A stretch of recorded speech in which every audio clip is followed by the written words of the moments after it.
Ayyaa akkamsi? Nageenyi badhaadha. Obboleessa eenyu jedhamta? Maqaan koo Gargaaraa Saajin Ahmed Shariif jedhama. Gargaaraa Saajin Ahmed Shariif. Saajin Ahmed Shariif. Eessa hojjetta? Kan hojjedhu godina Arsii. Anaan Kolaabii. Godina Arsii aanaa? Kolaabii. Okay. Iddoon dhaloota keetii eessa? Godina Harargee lixaa. Aanaa Tulloo. Aanaa? Tulloo. Tulloo. Maaliif dhufte as? As kan dhufe iddoon dhufe kun iddoo waraana adda bilisummaa uummata Oromooti. Waamicha waraanni adda bilisummaa Oromoo naa godheen kabajaan isaan biratti dhufe jechuudha. Waamicha obbolummaa kan waraanni adda bilisummaa Oromootii fi dhaaba adda bilisummaa Oromoo godhe kabajjitee dhuftee jechuudha.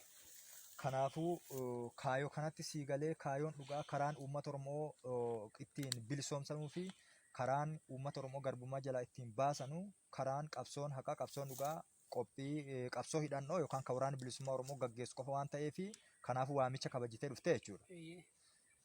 Ayyee galatoomi. Ati eenyu jedhamta obboleessa? Ani Arba Godaanaadha. Arba Godaanaa. Hojiin kee maali? Milishaa gandaati. Ganda kam hojjetta? Buudaa Magaalaa. Ganda Buudaa Magaalaa. Eessa iddoo ati amma jirtu kun eessa? Mooraa adda bilisummaa uummata Oromoo. Mooraa waraana bilisummaa Oromooti. Maafi dhuftee ati? Ani waamicha adda bilisummaa uummata Oromoo waan godheefi.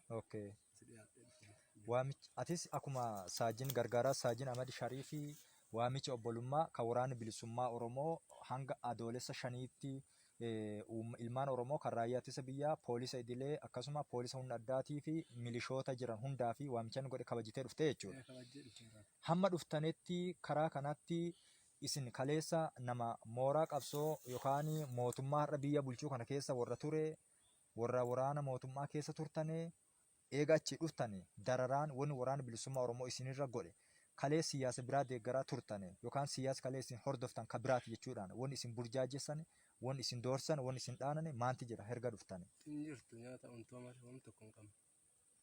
Jaalalaa fi kabajaan isin simatanii jechuudha. Laafummaa malee wanti dhibeen hin jiru. Hin jiru. Simannaa gaarii malee. Waan ofii nyaatanu ka isin dhoowwatanii yookaan waa ofii nyaan wanni isaa isin kennan maanti jira. Injirtu.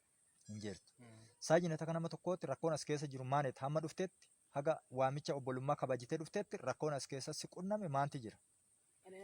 Akka waamicha kabajee dhufeen gaafa waamicha kabajee dhufeen rakaasee wanti rakkoon na qunname hin jiru rakkoo tokko malee guyyaa irraa ga'ee akka ture gammachuun gadda tokko malee turuu fi ibsadha jechuudha.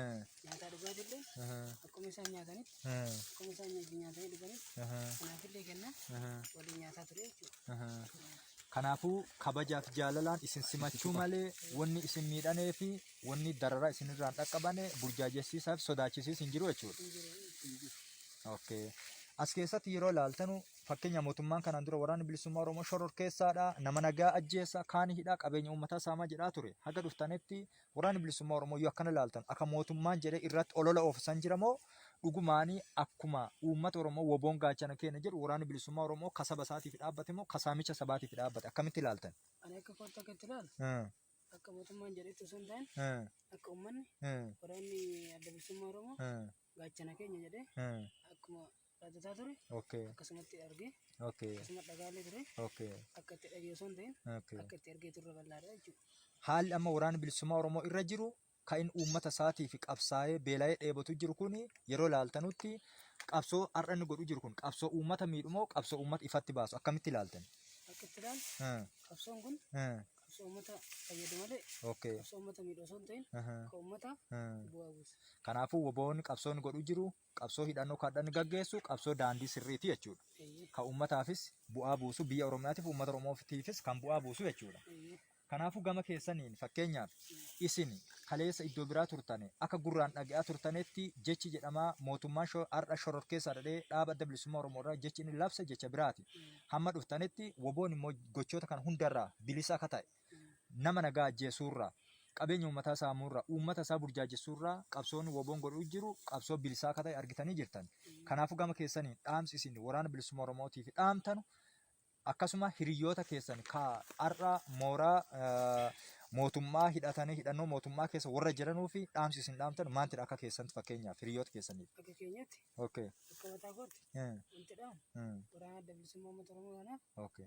wanti dhaamee deemu haalli itti jiran kun haala bareedaa Okay. haala gaarii simannaan isaanillee Okay. haala gaarii waan ta'eef Okay. haala kanaan akka itti fufu jajjabaadhaa kanumaan Okay. karaa bareedaa hin jirtaniif Okay.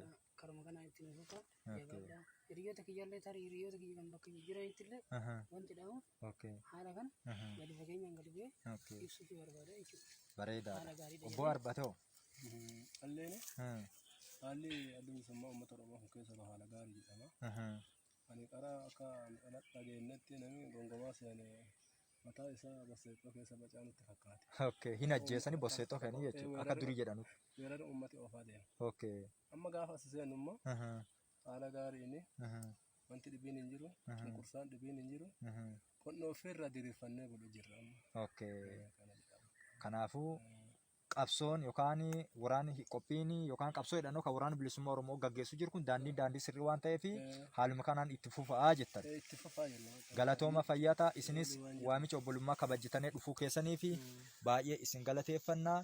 Ilmaan Oromoo ka har'a mooraa diinaa keessa ta'anii uummata Oromoo dararaa miidhaa lubbuu uummataatiif qabeenya uummataatiin taphatan ergatama mootummaa biltsiginnaa adootiin jedhu kanaa fudhatee warra achitti uummata dararaa ofiifuu qarbaraa garbummaa jala jiraate qawwee garbummaa baatee qawwee diinaatiin warra uummata doorsisullee akka waamicha obbolummaa kana nu dhaqqabsiichane isaanii achi jala akka baanu isiniin jenna. Galatooma ulfaadhaa fayyaa nuuf ta'a. Isinillee galatooma ulfaadhaa nagaa nuuf ta'a. Galatooma ulfaadhaa fayyaa ta'a. Saajin baay'ee galatooma.